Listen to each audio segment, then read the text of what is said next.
and comfort of the 1,300-plus passengers on the maiden voyage were in the hands of 900 crew members, all led by Captain Edward Smith.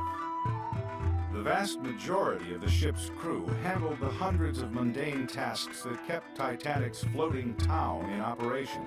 Stewards and stewardesses, fire stokers, mailmen, engineers, and bakers. Titanic set sail from Southampton on April 10, 1912. 4 days later, the pride of the White Star Fleet was steaming at high speed through a moonless night when Lookout Frederick Fleet called to the bridge, "Iceberg, right ahead." The ship bumped the berg on the right or starboard bow. The rock-hard ice buckled the steel hull, and water began to pour in.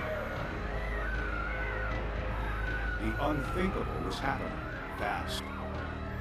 Titanic carried too few lifeboats for her passengers, and many of those were put off from the sinking ship only half full.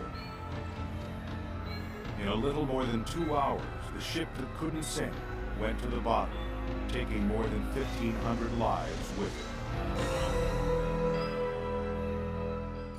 Because the White Star Line was an American-owned company, there was an immediate federal investigation. One of the many witnesses called to the hearing chamber in New York City was Frederick Fleet, who offered a shocking revelation. Before the ship left Southampton, the Lookout's binoculars had been removed from the crow's nest. With binoculars, Fleet speculated, he might have seen the iceberg sooner. In spite of his claim, Fleet privately blamed himself for the accident. He felt himself an embarrassment to the White Star Line, and soon after returning to England, he quit. He took a job selling newspapers for Southampton's Daily Echo, where historian Brian Ticehurst first met him. I used to come across him in the canteen, and he never wanted to talk to anybody. If you sat at the table, he literally would get up and move to a table so he was on his own. And he'd just sit down and drink his beer and just go home again afterwards. And all through his life after that, he was a very lonely, hard, sad man.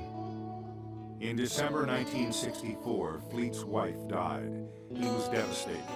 76 years old and childless, he was living in this Southampton house with his wife's brother. And 2 weeks after his wife's funeral, the brother-in-law asked Fleet to move out.